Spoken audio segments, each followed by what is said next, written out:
नमस्कार दोस्तों, स्वागत है आपका SSC learning point by Singh sir. आज हम करेंगे 9 दिसंबर की शिफ्ट 2 का पेपर। ठीक है, अर्धशतक लगाने के लिए तैयार है ना? बिल्कुल एकदम रेडी रहिए। चलिए फिर स्टार्ट करते हैं बिना देरी किए हुए। ए किसी काम को 16 दिनों में पूरा कर सकता है और बी उसी काम को 15 दिनों में पूरा कर सकता है। ए द्वारा 4 दिन काम करने के बाद बाकी काम पूरा करने के लिए बी भी ए के साथ शामिल हो जाता है। बाकी काम कितने दिनों में पूरा होगा? देखो, ए कर रहा था कितने? 16 दिनों में। बी कर रहा था 15 दिनों में। देखो 16 और 15 में कुछ कॉमन है? कुछ भी कॉमन नहीं, तो एलसीएम क्या हो जाएगा? 16 गुणे 15 और इफिशियंसी क्या हो जाएगी? 15 हो जाएगी और ये 16 हो जाएगी। तो यहाँ से देखो इधर टोटल काम कितना आ जाएगा? 15 छक्का 90, 15 एकम 15 और 9 कितना हो गया? 24 हो गया। अब ए ने कितने दिन काम किया था? 4 दिन काम किया। 4 दिन में कितना कर लेगा? 60 काम कर लेगा, यानी कि 240 से 60 काम कंप्लीट हो चुका है। तो काम बचा कितना है? 180 काम बचा है। अब बी भी ए के साथ आ गया, तो टोटल इफिशियंसी कितनी हो जाएगी? 10 20 हो गया, यानी कि 31 हो जाएगी टोटल। यानी कि जो अब 180 काम होगा वो 31 की इफिशियंसी से होगा। अब देखो ऑप्शन का सहारा लेंगे। 31 देखो सभी के नीचे है। यहाँ से देखो 8 एकम 8, 8 5 13 हो रहा है, तो ये नहीं होगा। 7 एकम 7, 7 5 12, ये नहीं होगा। 6 एकम 6, 6 5 11, ये नहीं होगा। 5 एकम 5, 5 5 10, ये आंसर हो जाएगा। समझ में आ रहा है? क्योंकि हमें यहाँ क्या चाहिए था? 0 चाहिए था। समझ में आ गई बात कि नहीं आई? आनी भी चाहिए। नहीं आएगी तो फिर खुद से कॉपी पेन लेके बैठना और कैलकुलेशन करना। कैसे करोगे? अगर मान लो 2 जगह मिल जाता तब कैसे करते? तो यहाँ से देखो ऑप्शन पकड़ो, 5 6 7 8, सबसे बड़ा 8 है, तो 8 3 24, 180 से तो बहुत ज़्यादा है। यहाँ से करेंगे 6 3 18, तो 180 पूरा पूरा मिला अगर 30 होता है यहाँ पर, तो देखो 31 है, ज़्यादा हो गया, यानी कि 5 वाला आंसर आता। आंसर तो यहां से भी निकाल सकते थे। अगला सवाल, 35 किलोमीटर प्रति घंटा की चाल से चल रहा एक ट्रक 140 किलोमीटर की दूरी तय करता है। यदि अगले 20 किलोमीटर की दूरी 30 मिनट में और अंतिम 30 किलोमीटर की दूरी 60 किलोमीटर प्रति घंटा की चाल से तय करता है, तो ट्रक की औसत चाल किलोमीटर प्रति घंटा में कितनी होगी? सबको पता है कि ट्रक की एवरेज स्पीड होती है टोटल डिस्टेंस बटे टोटल टाइम। ये फार्मूला सभी को पता है। टोटल डिस्टेंस कितनी है? देखो 140 और ये 20 हो गया और यहाँ से 30 हो गया, यानी कि 30 20 50 190 होगी टोटल डिस्टेंस। अब यहाँ से निकालेंगे टोटल टाइम। तो देखो ये 35 किलोमीटर प्रति घंटा 140, यानी 140 बटे 35 करेंगे तो 4 बार पूरा पूरा चला जाएगा। यहाँ से 4 घंटे समय आ गया, यानी 4 घंटे। यहाँ से देखो ये मिनट में दिया था, यानी कि अगर समय निकालेंगे यहाँ पे डिवाइड 60 का कर दें, 30 बटे 60 कर दें, यानी कि 30 दूनी 60, 1 बटे 2 घंटे आ गए, यानी कि 0.5 घंटे हो गए प्लस का। इसी तरीके से यहाँ देखो, यहाँ स्पीड दी गई थी और तुम्हें दूरी दी गई थी, तो डिवाइड कर देंगे, समय आ जाएगा, यानी कि 30 दूनी 60 हो गया, यानी कि 0.5 यहाँ से भी आ गया। तो 190 बटे ये कितना हो गया? 1 हो गया, 4 1 5 हो गया। यहाँ से करेंगे 5 3 15, 5 8 40, 38 किलोमीटर प्रति घंटा आंसर आ जाएगा। अगला सवाल, एक वस्तु को 5600 में बेचने पर एक व्यक्ति कुछ हानि होती है। उसी वस्तु को 6160 में बेचने पर उसे जो लाभ प्राप्त होता है, यदि हानि का 2/5 होता है, वस्तु का लागत मूल्य क्या होगा? देखो हानि देखो लॉस मान लो 5, और क्या हो रहा है? 2/5 हो रहा है। क्या हो रहा है? 2/5 प्रॉफिट हो रहा है, यानी कि इनको दोनों को देखो कितना 7 आ रहा है। यही 7 इन दोनों के डिफरेंस के बराबर हो जाता है। देखो पिछले अगर वीडियो देखे होंगे तो ये चीज़ समझ में आ रही होगी मैं डायरेक्ट क्यों कर रहा हूँ। अगर नहीं देखे होंगे तो आप लोग बहुत बुरे फंसने वाले हैं भाई। 11 से 6 गया, 5 हो गया। समझ में आ गई? हमें क्या लागत मूल्य निकालनी थी, यानी कि अगर हम 2 की वैल्यू निकाल लें, यहाँ से देखो 7 8 56, ये 80 हो गया, तो 2 की वैल्यू कितनी हो जाएगी? 8 दूनी 16, 160 रुपये। और ये क्या था? प्रॉफिट था। कितने? इतने में बेचने पर प्रॉफिट था, यानी कि 6160 से ये प्रॉफिट हटा दें तो हमारा क्या आ जाएगा? क्रय मूल्य आ जाएगा। समझ में आ गई बात? अगला सवाल करते हैं। देखो सिंप्लीफिकेशन का सवाल है। सबसे पहले ऑफ सॉल्व करते हैं, तो यहाँ से करेंगे 13 तिया 39 हो गया और 13 दूनी 26 आ जाएगा। बचा क्या क्या है? 104 बटे 26 प्लस का 5 एकम 5 और 2 7 बटे 5 गुणे 5 सत्ते 84 और 1 85 बटे 7 माइनस का 3 बटे 4 हो गया। ठीक है, यहाँ से करेंगे ये 17 बार चला जाएगा, ये 7 से 7 चला गया, यहाँ से 4 छंग 24, 4 दूनी 8, यानी कि 4 बार 26 चौकू 104। तो यहाँ से हो गया 4 + 17 माइनस का 3 बटे 4 हो गया। 17 4 21 हो गया, 21 चौक 84 माइनस का 3 बटे 4 हो गया। 4 से 3 गया 1 हो गया, 8 बचा 4 हो गया, 4 दूनी 8 हो गया, भाग जाएगा नहीं, तो 20 वाला किस में लिखा? आंसर आ गया 20 से 1 बटे 4। ठीक है, अगला सवाल करते हैं। एक व्यापारी एक वस्तु को उसके अंकित मूल्य पर 17% की छूट देते हुए इतने में बेचता है। यदि उसने कोई छूट नहीं दी होती तो उसे 25% का लाभ होता है। वस्तु का क्रय मूल्य ज्ञात कीजिए। देखो, मार्क प्राइस पे हमेशा छूट दी जाती है, तो अगर 100 की थी तो सेलिंग प्राइस 17% छोड़ दें तो कितना हो जाएगा, 83 रुपये हो गया। अब वो कह रहा है कि कोई छूट नहीं दी होती, यानी मार्क प्राइस पे ही बेचते तो उसे 25% का लाभ होता है, यानी कि कॉस्ट प्राइस कितना रहा होगा, 80 रहा होगा। ये चीज मैंने बताई हुई है, क्योंकि देखो 80 से अगर 25% बढ़ाएंगे तो 125/100 हो गया। 25 पंजे 125, 25 चौको 100, 4 दूनी 8 हो गया, 20 पंजे 100 हो गया, तो 20 पंजे 100 हो गया है। तो यहाँ से देखो यही तो मार्क प्राइस निकला है। तो ये चीज याद कर लो, कभी भी जैसे काम पड़ जाए तो जैसे मान लो सेलिंग प्राइस मानना पड़ गया तुम्हें, तो वो कह रहा है सेलिंग प्राइस क्या रखा जाए कि उसे 25% का लाभ हो जाए, तो सेलिंग प्राइस 100 कर दो और कॉस्ट प्राइस 80 रख दो, 25% का प्रॉफिट हो जाएगा। तो ये चीज़ बहुत काम में आती, ये एक चीज़ याद कर लो मेरे कहने से, ठीक है। तो कह रहा है क्रय मूल्य क्या होगा, 83 की वैल्यू हमें दी गई थी 498, हमें निकालने किसकी थी, 80 की वैल्यू, तो 6 तियां 18, यानी 6 बार जा रहा, 8 छंग 48, 480 आंसर। अगला सवाल, कंक्रीट में बजरी के 9 भाग, रेत के 2 भाग और चूने के 6 भाग सम्मिलित हैं। 136 केजी कंक्रीट में रेत और बजरी की मात्रा में कितना अंतर होगा। देखो सिंपल सी बात है, 9 2 11 और 11 6 कितना हो गया, 17 हो गया। 17 8 136 होता है। और रेत और किस क्या करें, कंक्रीट में रेत और बजरी का अंतर, रेत ये है, बजरी ये है, 9 से 2 गया 7 हो गया, यानी 7 का गुणा कर दो, 56 आंसर। अगला सवाल, सुशांत और निशांत की वर्तमान आयु का अनुपात इतना है, 8 वर्ष 50, यह अनुपात इतना हो जाएगा। निशांत की वर्तमान आयु क्या है, पहले तो देखो 9 से 11 पहुंचेंगे कितने का डिफरेंस, 2 का। 13 से 15 पहुंचेंगे कितना डिफरेंस, 2 का। तो देखो रेशियो एकदम सही लिखा है, ठीक है। अब 2 का डिफरेंस है, वही तो 2 बराबर 8 दिया है। अब वर्तमान आयु निकालनी है, वर्तमान आयु किसकी, देखो ये वर्तमान का दिया है ना, 13 की वैल्यू निकालनी, क्योंकि निशांत का पूछा है। यानी कै गुना हो रहा, 4 गुना हो रहा, तो 13 का 4 गुना करेंगे तो कितने साल का हो गया, 52 साल का। देखो ओरल हुआ सवाल। इसी तरीके से करना, देखो जैसे ही अगर मान लो ये रेशियो बराबर नहीं आता, हम कह रहे क्या ऐसी संख्या लिखी होती, इनका डिफरेंस 4 आता, इनका डिफरेंस 3 आता, तो 3 का इसमें गुणा करके, 9 तियां 27, 13 तियां 39, और फिर 11 चौक 44, 4 का इसमें गुणा करते तो 44, 15 चौकू 60। तो इस तरीके से डायरेक्ट रेशियो लिखते, ना कि हम ये रेशियो लिखेंगे फिर उसके बाद वो रेशियो लिखेंगे, ये नहीं। यहाँ से डायरेक्ट देखो, 9 से 2 बड़ा 11 हुआ, 13 से 2 बड़ा 15 हुआ, तो डिफरेंस कितना आ रहा, 2 साल का आ रहा है। वही तो डिफरेंस 8 दिया था, यानी कि 2 बराबर 8 हो गया। वर्तमान रेशियो ये दिया हुआ था, यानी कि 13 की वैल्यू 52 हो गई। समझ में आ गई बात, आनी भी। चलिए फिर अगला सवाल करते हैं। देखो सिंप्लीफिकेशन का सवाल है, ऐसे सवालों को प्रैक्टिस जरूर करते रहना, ऐसा नहीं कि देखा ये कर लेंगे और निकल लिए। मेरी बात मानना, बाद में बहुत दिक्कत हो जाएगी, ठीक है। तो यहाँ से देखो 9 5 14 आ गया, माइनस का 2 हो गया, प्लस का। सबसे पहले ऑफ सॉल्व करते हैं तो गुणा कर लेंगे, 4 नीचे आ जाए, 4 छंग 24, 6 रंग 36 हो गया, और 36 गुणे 12 हो गया। समझ में आ गई बात। तो 14 से 2 गया 12 हो गया, और 12 अगर हम कॉमन ले लें, मतलब बाहर निकाल लें, तो 1 प्लस कितना बचा, 36 बचा। यानी ऊपर क्या आ गया, 12 गुणे 37 आ गया।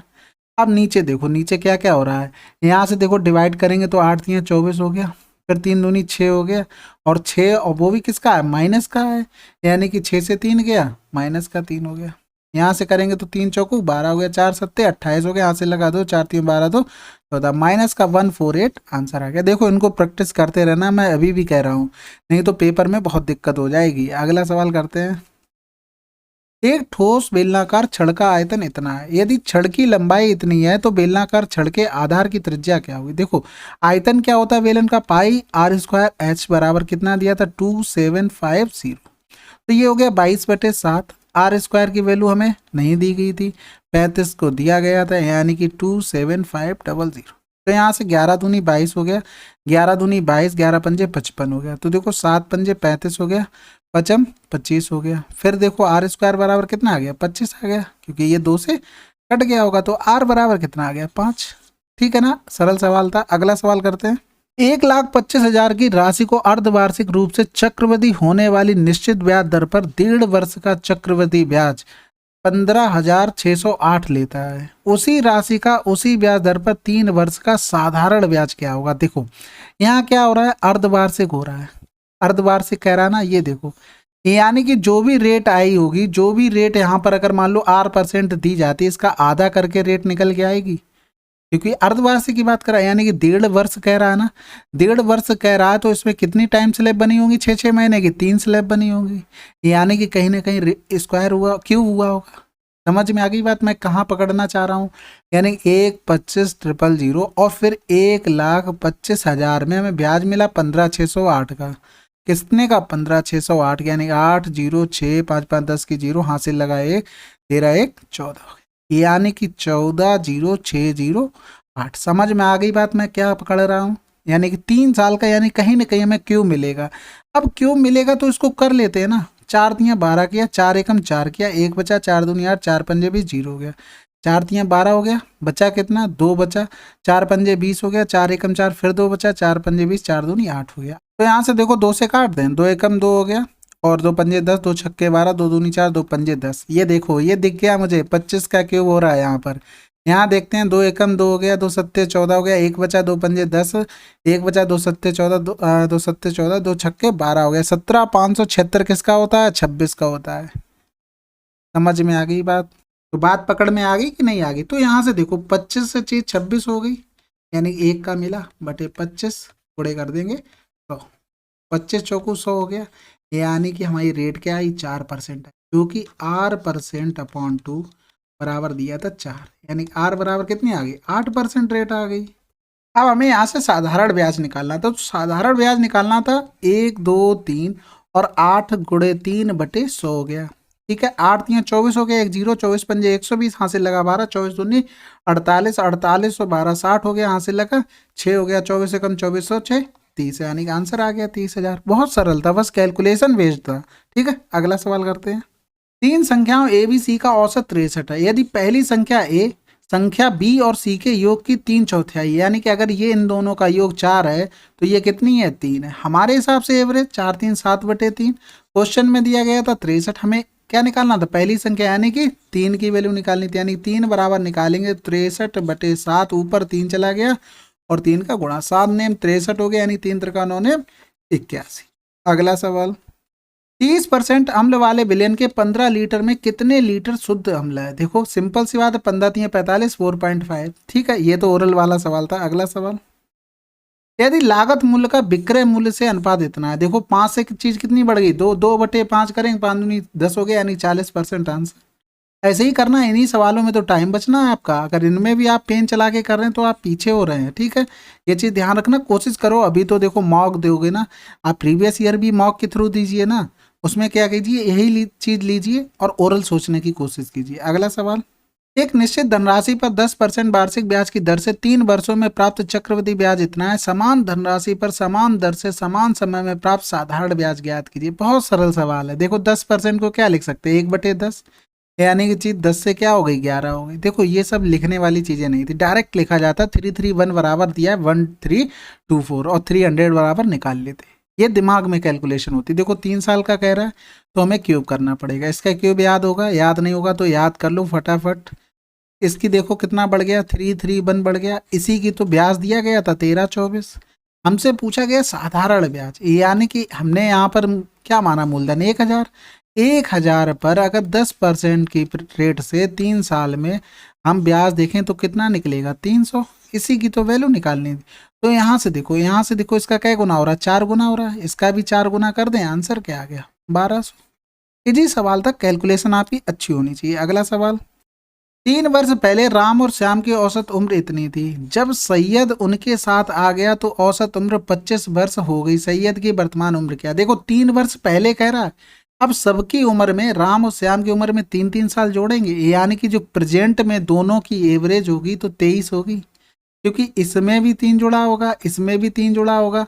तो इसमें अगर 3-3 जोड़ के बाद में एवरेज बनाओगे कोई मतलब नहीं, डायरेक्ट जितना कहे उतना बढ़ा दो। तो प्रेजेंट की आ गई दोनों की। अब सैयद भाई साहब आ गए तो देखो 25 हो गया एवरेज। अब यानी कि देखो यहाँ से 25 हो गया, यानी कि वो 23 से तो कुछ ज्यादा लेके आए। कितना ज्यादा लेके आए? 23 से देखो 2 ज्यादा। लोग कितने हो गए? 1 लोगों में 2 ज्यादा, टोटल 3 हो गए, यानी कि तो 3 दूनी 6 ज्यादा लेके आए। आंसर क्या आ गया? 29। अगला सवाल, एक कंपनी की आय प्रतिवर्ष 30% बढ़ जाती है। वर्ष 2018 में आय इतनी थी, 2016 में आय कितनी थी? 2016 में, यानी कि वो पूछ रहा है पुरानी वाली। तो देखो 30% को 3/10 लिख सकते हैं, यानी कि 10 से चीज़ क्या हो गई 13 हो गई, गुणे 10 से चीज़ क्या हो गई 13 हो गई। और 2 साल की बात करा था, यानी इसी की वैल्यू दी थी ये। अब यहाँ से ले लो x, और देखो अब यहाँ से देखो 3 का 9 किया, 9 किया। अब 9 में किसका गुणा करें कि हमें 8 मिल जाए, 9 में किसका गुणा करें हमें 8 मिल गया। देखो 4 का करेंगे तो नहीं मिलेगा, 9 चौक 36, 8 का करेंगे 9 अट्ठे 72 नहीं होगा, 9 पन्ना 45 नहीं होगा, 9 दूनी 18 हो रहा ना, आंसर आ गया। पूरा करने की जरूरत नहीं, वैसे भी कर सकते, तो अगर करना चाहते तो कैलकुलेशन भी आसान थी। अगला सवाल करते हैं। 6 पुरुष किसी कार्य को 14 दिन में पूरा कर सकते हैं। उन्होंने काम शुरू किया और 5 दिनों के बाद 3 पुरुष कार्य छोड़कर चले गए। शेष पुरुष कितने दिनों में पूरा करेंगे। देखो 6 पुरुष किसी कार्य को 14 दिन में, यानी कि टोटल काम 14 छंग 84, दोनों का गुणा कर लिया, टोटल वर्क आ गया। समझना बात, उन्होंने काम शुरू किया 5 दिनों के बाद, यानी कि 6 पुरुष ने 5 दिन काम किया, यानी कि इसमें से 30 काम हो गया, तो काम बचा कितना 54 काम बचा। 3 पुरुष कार्य छोड़ गए, यानी कि 6 थे, 3 चले गए, बचे कितने 3 बचे हैं। तो 3 कितने दिन में पूरा कर देंगे ये काम बचा हुआ 18 दिन में। अगला सवाल, यदि 24 सेंटीमीटर ऊंचे एक लंबवृत्तीय शंकु का आयतन इतना है तो इसकी त्रिज्या कितनी होगी। देखो शंकु का आयतन 1/3 पाई आर स्क्वायर एच, इसी आयतन की तो वैल्यू दी थी 17600/7 हो गया, तो 1/3 22/7 गुणे आर स्क्वायर और इंटू एच में क्या था 24 बराबर हो गया 17600/7। ये तो चला गया, ये चला जाएगा कितना 8 बार चला जाएगा। देखो टेबल भैया देखो हम बता रहे हैं, अच्छे से याद कर लो, मेरी बात मान लेना, अगर नहीं करोगे ना तो बहुत बुरे फंसोगे। आप लोग सवाल आज खुद से देखना, अगर पेपर में सवाल छूटते हैं ना तो कुछ तो कैलकुलेशन की वजह से छूट जाते हैं। हम ऐसा क्यों करेंगे, हम तो थोड़े होशियार है ना, हम पहले ही से लेके चलेंगे। अगला सवाल, 8,000 की धनराशि के लिए अर्धवार्षिक रूप से चक्रवृद्धि होने वाली 10% वार्षिक ब्याज दर पर इतने वर्ष का चक्रवृद्धि ब्याज कितना होगा। देखो सिंपल सी बात, 8,000 हमें दिख गया, हमें 1261 आंसर भी दिख गया। ये बहुत फेवरेट सवाल है, 8,000 12 मिल जाए तुरंत। देखो 8,000 से 9261 बनता है, कैसे बनता है यहाँ से देखो, अर्धवार्षिक हो गया तो रेट 10% थी, अर्धवार्षिक के लिए रेट 5%। यहाँ देखो यहाँ कितने महीने होंगे, कितने महीने होंगे 1.5 साल में 18 महीने, तो 6 महीने की कै स्लैब बनेगी 3 स्लैब बनेगी, तो 5% को क्या लिख सकते हैं 1/, ठीक है बात समझ में आ गई, 20 लिख सकते हैं, यानी कि 20 से चीज़ क्या हो गई 21 हो गई। अगर 3 साल का कह रहा तो हमें क्यूब करना पड़ता, हमने क्यूब कर दिया, ये तो कितना हो गया 8,000, ये 9261 हो गया। 8,000 की वैल्यू 8,000 दी थी तो 9261 की वैल्यू 9261 होगी। तो देखो यहाँ से ब्याज कितना मिला, 9 से 8 गया 1261 रुपये। बहुत फेवरेट सवाल है, बहुत पूछा जाता है, हमेशा ध्यान रखो अगर 8,000 दिया जाए तो मोस्टली 9261 पे पहुंचेगा, जब रेट क्या होगी 5% होगी और समय भी दिया होना चाहिए। मतलब इतना प्रैक्टिस करो ना, अपने आप दिमाग में आने लगे चीजें। अगला सवाल, जॉन एक वृत्ताकार मैदान के चारों ओर 1 चक्कर प्रति घंटे की दर से पैदल चलता है ना, 1 चक्कर प्रति घंटे, ठीक है। जबकि सोनू दौड़ते हुए प्रति घंटे इस मैदान पर 7 चक्कर लगाता है। सोनू कितना 7 चक्कर प्रति घंटे, बहुत अच्छी बात है। वे सुबह 9:35 बजे एक ही बिंदु से एक ही दिशा में चलना दौड़ना शुरू करते हैं, वे सबसे पहले कितने बजे एक दूसरे को पार करेंगे। सबसे पहली बात वो एक ही दिशा में जा रहे हैं, यानी कि चालें क्या होंगी घट जाएंगी, यानी कि 7 से 1 घटा देंगे तो चाल क्या बची 6 चक्कर प्रति घंटे, ठीक है।